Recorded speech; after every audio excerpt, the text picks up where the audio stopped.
गिरफ्तारी होना चाहिए, गलत करेंगे तो क्या नहीं होगा गिरफ्तारी। ये ड्रामा क्या कर रहे थे वो, कैसे हो गया वैसे हो गया। पप्पू जी कोई आम आदमी है, आपराधिक पृष्ठभूमि है, किस पर क्या क्या हुआ है तो लंबा लिस्ट है। सरकार ढील क्या दे देती है, मेरे नहीं समझ में आता है। सरकारी काम में बाधा मुसलमान करता तो पूरा केस होता, लेकिन पप्पू जी के लिए विशेष छूट है क्योंकि 2015 में मोदी जी के लिए हेलीकॉप्टर चलाए थे जो अब बिहार शरीफ तो वही चलवाए थे। बिहार शरीफ सीट हारा महागठबंधन, कटिहार सीट हारा, दूसरा सीट जो हारा 10 सीट बिहार में था जो पप्पू जी के चलते महागठबंधन चुनाव हारी थी। भाजपा को संजीवनी दिया था उन्होंने।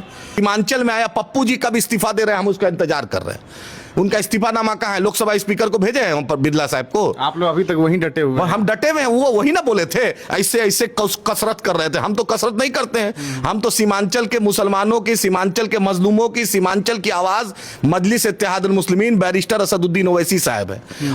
दोस्तों अभी हमारे साथ ऑल इंडिया मजलिस इत्तेहादुल मुस्लिमीन के राष्ट्रीय प्रवक्ता आदिल हसन हैं, उनसे बातचीत करते हैं। पप्पू यादव की गिरफ्तारी हो गई है। अभी देर रात उन्हें लगभग 1.5-2 घंटे तक कोशिश की गई उनकी गिरफ्तारी को और अंततः उन्हें गिरफ्तार किया गया। किस तरीके से देख रहे हैं इस पूरे मामले को? अच्छी बात है भाई, कानून अपना काम करेगा, गिरफ्तारी होना चाहिए, गलत करेंगे तो क्या नहीं होगा गिरफ्तारी। ये ड्रामा क्या कर रहे थे वो, कैसे हो गया वैसे हो गया। पप्पू जी कोई आम आदमी है, आपराधिक पृष्ठभूमि है, किस पर क्या क्या हुआ है तो लंबा लिस्ट है। सरकार ढील क्या दे देती है, मेरे नहीं समझ में आता है।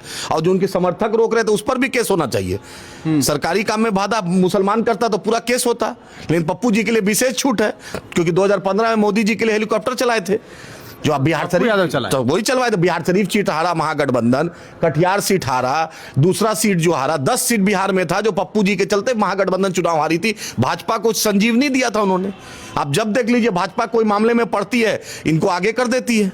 आप पूरा इतिहास देख लीजिए, अभी नीट चल रहा था, ये मामला शुरू हो गया। तो वो तो कह रहे हैं कि भाई नीट के मुद्दे को आवाज, नीट के मुद्दे पर पहले पप्पू जी से पूछिए कि अमोर में अख्तरुल ईमान साहब डंके की चोट पे जीते, राहुल गांधी जी भी आए, इमरान प्रतापगढ़ी भी आया, पूरा नाचा जितना हर कोना में अमोर के। सीमांचल में आया पप्पू जी कब इस्तीफा दे रहे हैं, हम उसका इंतजार कर रहे हैं। उनका इस्तीफानामा कहाँ है, लोकसभा स्पीकर को भेजे हैं हम पर बिरला साहब को। आप लोग अभी तक वहीं डटे हुए हैं। हम डटे हुए हैं, वो वही ना बोले थे ऐसे ऐसे कसरत कर रहे थे। हम तो कसरत नहीं करते हैं, हम तो सीमांचल के मुसलमानों की, सीमांचल के मजलूमों की, सीमांचल की आवाज मजलिस इत्तेहादुल मुस्लिमीन बैरिस्टर असदुद्दीन ओवैसी साहब है। और डंके की चोट पे अख्तरुल ईमान साहब और 5 एमएलए उठाएगा।